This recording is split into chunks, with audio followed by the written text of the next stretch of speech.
ایران کے وزیر خارجہ مسقط سے دوبارہ پاکستان پہنچ گئے۔ ایرانی سرکاری میڈیا کا کہنا ہے عباس عراقچی نے فیلڈ مارشل سید عاصم منیر سے ملاقات کی، سیکیورٹی صورتحال اور باہمی امور پر گفتگو۔ مختصر قیام کے بعد ایرانی وزیر خارجہ ماسکو روانہ ہو جائیں گے۔ ایرانی وزیر خارجہ نے گزشتہ دنوں بھی اسلام آباد میں وزیر اعظم شہباز شریف اور فیلڈ مارشل سید عاصم منیر سے ملاقات کی تھی۔ مسقط میں ایرانی وزیر خارجہ نے عمان کے سلطان ہیثم بن طارق آل سعید سے ملاقات کی۔ عمان کے سلطان نے خطے میں تنازعات ختم کرنے کے لیے مذاکرات پر زور دیا۔ ایرانی وزیر خارجہ کا سعودی ہم منصب اور قطری وزیر اعظم سے رابطہ۔ فیصل بن فرحان اور شیخ محمد بن عبد الرحمان کو جنگ کے خاتمے کے لیے سفارتی کوششوں سے آگاہ کیا۔ عباس عراقچی کے مصری اور فرانسیسی وزرائے خارجہ سے بھی رابطے۔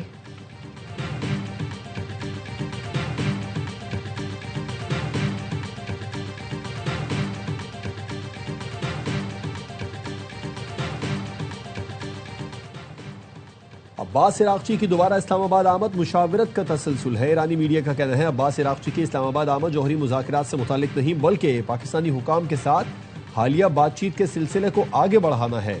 ملاقاتوں میں ثالثی کی کوششوں اور دو طرفہ تعلقات پر بات ہوگی۔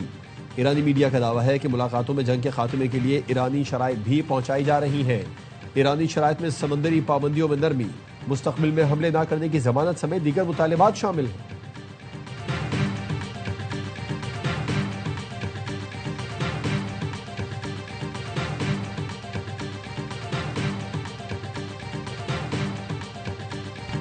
ایرانی مذاکرات چاہتے ہیں تو کال کر سکتے ہیں، صدر ٹرمپ کی پیشکش۔ امریکی صدر نے کہا ایران کے سمجھدار لوگوں سے بات ہو رہی ہے، ہمیں امید ہے کہ ایرانی دانش مندی کا مظاہرہ کریں گے۔ ایران کی جنگ بہت جلد ختم ہوگی اور ہم جیتیں گے۔ ہم ایران کی افزودہ یورینیم کو مذاکرات کے حصے کے طور پر لیں گے۔ صدر ٹرمپ کا نیٹو سے پھر شکوہ، کہا نیٹو ہمارے ساتھ نہیں کھڑا ہوا۔ برطانیہ پر بھی تنقید۔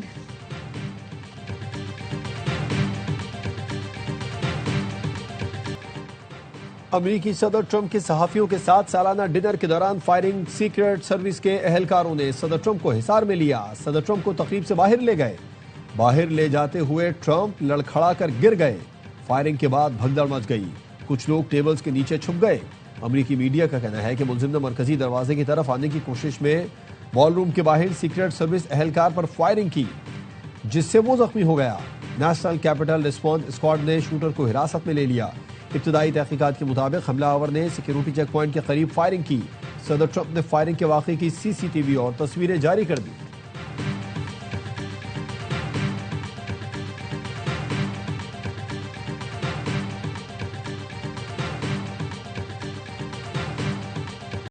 حملے کا تعلق ایران جنگ سے نہیں، لگتا ہے ملزم نے انفرادی طور پر قدم اٹھایا۔ امریکی صدر ٹرمپ کی فائرنگ کے بعد پریس کانفرنس، کہا حملہ آور ذہنی طور پر بیمار تھا، اہل خانہ کو اس کے مسائل کا علم تھا۔ سیکیورٹی اداروں نے فوری کارروائی کر کے شوٹر کو گرفتار کیا۔ ہمارے ایک اہلکار کو گولی لگی لیکن بلٹ پروف جیکٹ کی وجہ سے بچ گیا۔ یہ پہلا حملہ نہیں، پہلے بھی اس طرح کا واقعہ پیش آیا۔ فائرنگ کے وقت صدر ٹرمپ اطمینان سے بیٹھے دکھائی دیے۔ امریکی صدر کا کہنا ہے میلانیا ٹرمپ شدید صدمے میں ہیں، پہلے لگا ٹرے گرنے کی آواز ہے لیکن وہ گولیوں کی آواز تھی۔ میلانیا سمجھ گئیں کہ کچھ غلط ہوا ہے۔ صدارت انتہائی خطرناک پیشہ ہے، پہلے بتا دیا ہوتا تو شاید میں صدر کا انتخاب ہی نہ لڑتا۔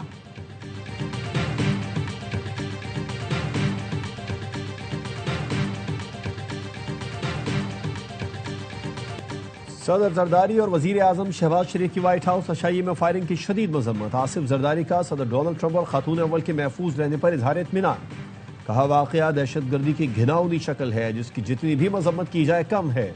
وزیر اعظم کا صدر ٹرمپ کی موجودگی میں فائرنگ پر اظہار افسوس، ایکس پر لکھا اشائیے میں فائرنگ کے پریشان کن واقعے سے گہرا صدمہ ہوا، جان کر خوشی ہوئی صدر ٹرمپ، خاتون اول اور دیگر حاضرین محفوظ ہیں۔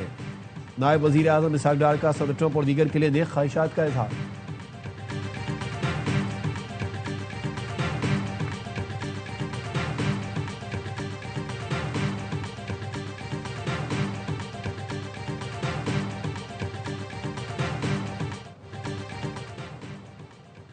برطانیہ، ترکی، جرمنی، فرانس اور اٹلی کے سربراہان کا وائٹ ہاؤس عشائیے میں فائرنگ کی مذمت، صدر ٹرمپ اور امریکی انتظامیہ سے اظہار یکجہتی۔ سعودی عرب متحدہ عرب امارات نے بھی واقعے کی مذمت کی. تقریب میں حملہ ناقابل قبول قرار دیا. برطانوی وزیر اعظم کیئر سٹارمر کا صدر ٹرمپ کو ٹیلی فون. وائٹ ہاؤس کے عشائیے میں پیش آئے واقعے پر افسوس. صدر ٹرمپ اور خاتون اول کے لیے نیک خواہشات کا اظہار کیا. دونوں رہنماؤں نے آبنائے ہرمز میں جہاز رانی کی بحالی کی ضرورت پر زور دیا.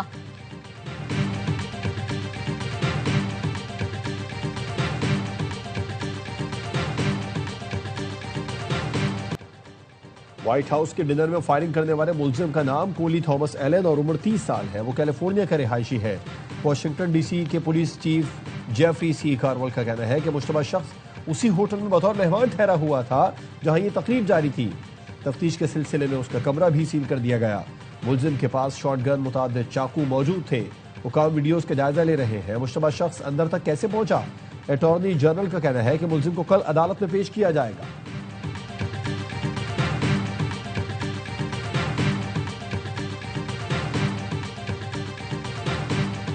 ترجمان وائٹ ہاؤس کیرولائن لیوٹ نے کہا وہ سچ ہو گیا. تقریب شروع ہونے سے پہلے انہوں نے کہا تھا ایونٹ کلاسک ہونے والا ہے, اس میں شاید گولیاں بھی چل جائیں. ترجمان وائٹ ہاؤس کے بیان کی ویڈیو وائرل ہو گئی.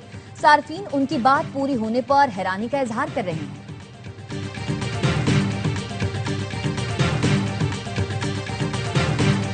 پاکستان نے تنازع میں بہترین کام کیا. فیلڈ مارشل عاصم منیر اور وزیر اعظم شہباز شریف بہترین شخصیات ہیں. امریکی صدر ڈونلڈ ٹرمپ کہتے ہیں فیلڈ مارشل عاصم منیر اور وزیر اعظم شہباز شریف چاہتے ہیں مسئلہ حل ہو.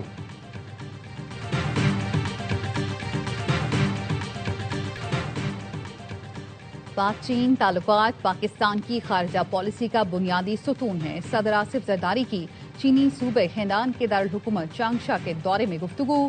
کہا صوبہ ہینان کی ٹیکنالوجی پاکستان میں زرعی پیداوار بڑھانے کے لیے اہم ہے. صدر زرداری سے ہینان کے پارٹی سیکرٹری شین شیاؤ منگ کی ملاقات. زراعت، صحت، تعلیم، تجارت اور اہم شعبوں میں تعاون پر بات چیت. گورنر ہینان ماؤ وی منگ کا صدر زرداری کے اعزاز میں شائع. صدر زرداری نے تقریب سے خطاب میں کہا ماؤ زیدونگ کی میراث آج بھی زندہ ہے. عوامی طاقت کا تصور پاکستانی عوام میں بے حد مقبول ہے. گورنر ہینان نے کہا صوبہ ہینان سی پیک 2 کی ترقی میں بھرپور کردار ادا کرتا رہے گا. صدر زرداری نے صوبہ ہینان کی زرعی ٹیکنالوجی اور مشینری میں مہارت کو سراہا. صدر زرداری کا چانگشا میں ثانی ہیوی انڈسٹری کا دورہ. صنعتی تعاون اور ٹیکنالوجی میں شراکت داری پر زور.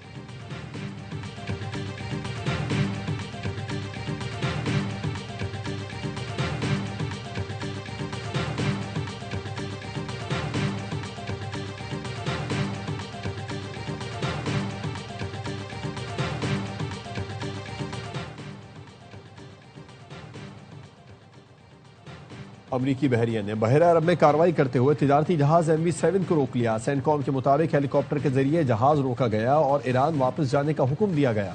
حکام کا کہنا ہے بحری جہاز تجارت کی آڑ میں غیر قانونی ایرانی مصنوعات کی منتقلی میں ملوث تھا اور حالیہ بلیک لسٹ کیے گئے 19 جہازوں میں شامل ہے.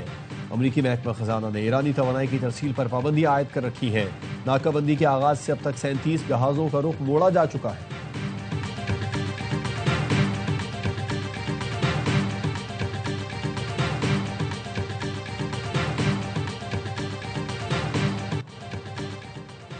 آبنائے ہرمز کی صورتحال اب پہلے جیسی نہیں رہے گی. ایرانی پارلیمنٹ کے ڈپٹی اسپیکر علی نیکزاد نے کہا رہبر اعلیٰ کے حکم کے مطابق ہم کسی صورت اس اہم آبی گزرگاہ کو اس کی پرانی حالت پر بحال نہیں کریں گے. ہمیں اب پتہ چلا کہ آبنائے ہرمز اور باب المندب کی بندش سے 25% عالمی معیشت متاثر ہوتی ہے. ترجمان خاتم الانبیاء ہیڈ کوارٹرز نے خبردار کیا امریکہ جارحیت سے باز رہے ورنہ سخت نتائج بھگتنا ہوں گے. آبنائے ہرمز پر ہماری نگرانی اور کنٹرول جاری رہے گا. امریکی اور صہیونی دشمنوں کو مزید سخت جواب دینے کے لیے تیار ہیں.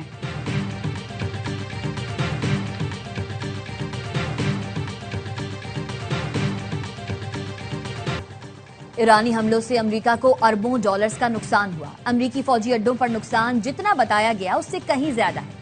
امریکی نیوز چینل NBC کی امریکی حکام کے حوالے سے رپورٹ. بتایا نقصانات کے ازالے پر اربوں ڈالرز لاگت آ سکتی ہے. ایران نے خلیجی ممالک میں 7 امریکی اڈوں پر درجنوں اہداف کو نشانہ بنایا. واشنگٹن کے think tank American enterprise institute کی رپورٹ اور حکام کے مطابق حملوں میں گوداموں، کمانڈ ہیڈ کوارٹرز، طیاروں کے ہینگرز، سیٹلائٹ کمیونیکیشن، رن ویز، جدید ترین ریڈار سسٹم اور درجنوں جنگی طیاروں کو تباہ یا شدید نقصان پہنچایا گیا.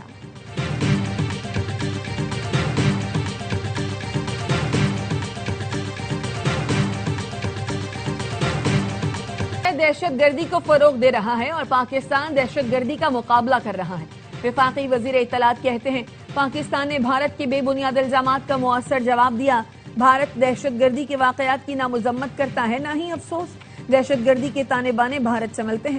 بھارت دہشت گردی کے ساتھ پانی کو بطور ہتھیار استعمال کرتا ہے۔ پاکستان نے پہلگام واقعے کی تحقیقات کا مطالبہ کیا تو بھارت بیک فٹ پر چلا گیا۔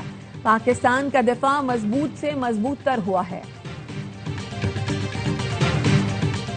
بھارت نے پہلگام فالس فلیگ آپریشن کی آڑ میں پاکستان کے خلاف جارحیت کی کوشش کی، لیکن پہلگام فالس فلیگ پاکستان کے لیے عزت کا باعث بنا۔ وزیر اقلیتی امور پنجاب رمیش سنگھ اروڑا کہتے ہیں اقلیتوں کے حقوق کے حوالے سے پاکستان اور بھارت کا کوئی موازنہ نہیں۔ کھیلداس کوہستانی نے کہا بھارت نے پہلگام واقعے کو بے بنیاد طور پر پاکستان سے جوڑا۔ راجیش کمار ہرداسانی مودی نے اپنی سیاست کے لیے ہندو مذہب کے تشخص کو برباد کیا۔ بشپ ندیم کامران نے کہا پاکستان میں مثالی مذہبی ہم آہنگی ہے۔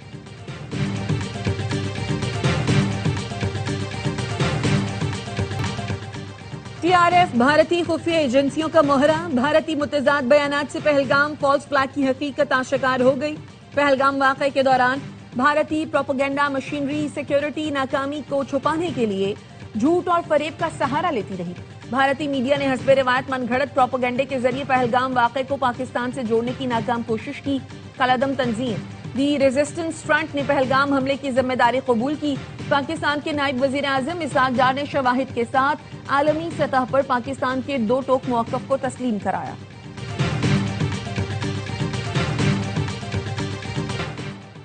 گرمی زور دکھانے لگی، نواب شاہ میں سورج آگ برسانے لگا، پارہ 46 ڈگری سینٹی گریڈ تک پہنچ گیا۔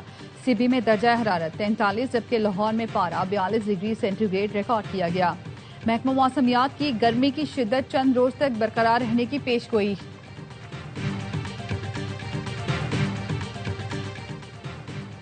چلاس کے قریب تھوڑ نالہ کے مقام پر شاہراہ قراقرم لینڈ سلائڈنگ کے باعث بند ہو گئی۔ شاہراہ قراقرم کے دونوں اطراف گاڑیوں کی قطاریں لگ گئی۔ ترجمان گلگت بلتستان پولیس کا کہنا ہے سڑک سے ملبہ ہٹانے بحالی کے لیے کام جاری ہے۔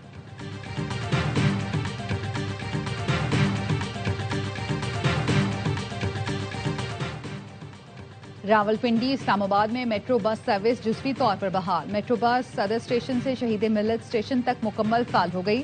پریڈ گراؤنڈ سے پاک سیکریٹریٹ تک میٹرو بس سروس تاحال بند۔ 7 روز کی بندش کے بعد راولپنڈی میں گرین بس سروس مکمل بحال کر دی گئی۔ قائد اعظم یونیورسٹی میں کل سے آن کیمپس تعلیمی سرگرمیاں دوبارہ شروع ہوں گی۔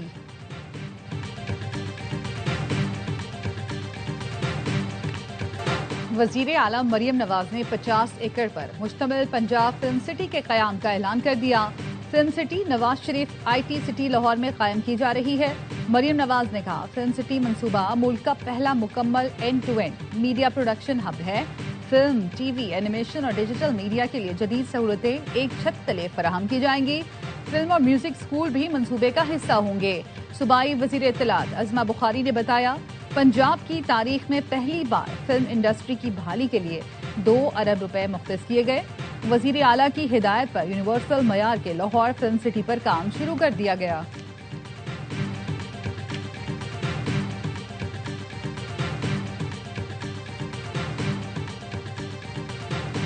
کتاب گاڑی اور سائنس کی سواری علم کی شمع روشن کرنے کا منفرد اقدام ہے۔ وزیر اعلیٰ سرفراز بگٹی نے ایکس پر لکھا کہ اس منصوبے کے ذریعے قریہ بچوں تک تعلیم کی روشنی پہنچنے لگی ہے۔ موبائل سکولز کا منصوبہ اب چلتی پھرتی لائبریری اور جدید سائنسی لیب میں تبدیل ہو چکا۔ ایسے تخلیقی اقدامات بلوچستان کے روشن اور تعلیم یافتہ مستقبل کی مضبوط ضمانت ہے۔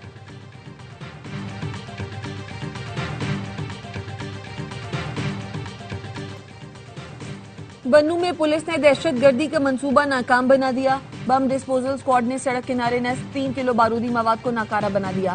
حکام کا کہنا ہے ریموٹ کنٹرول بارودی مواد پولیس کو نشانہ بنانے کے لیے نصب کیا گیا تھا۔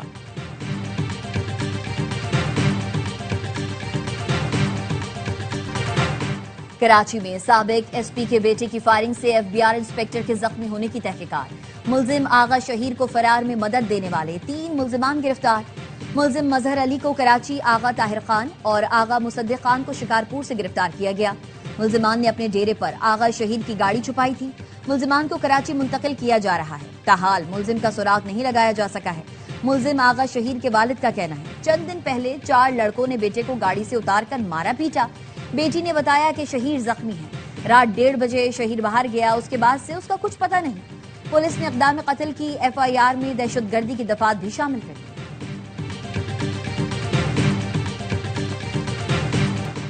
PSL فائنل کے ٹکٹوں کی آن لائن فروخت کل سے. فزیکل ٹکٹس منگل سے دستیاب ہوں گے. کوریئر کمپنی کی 18 فرنچائز پر ٹکٹس فروخت ہو رہے ہیں. PSL 11 کا فائنل 3 مئی کو شیڈول ہے. ٹکٹ 1500 سے 12,000 روپے تک رکھا گیا ہے.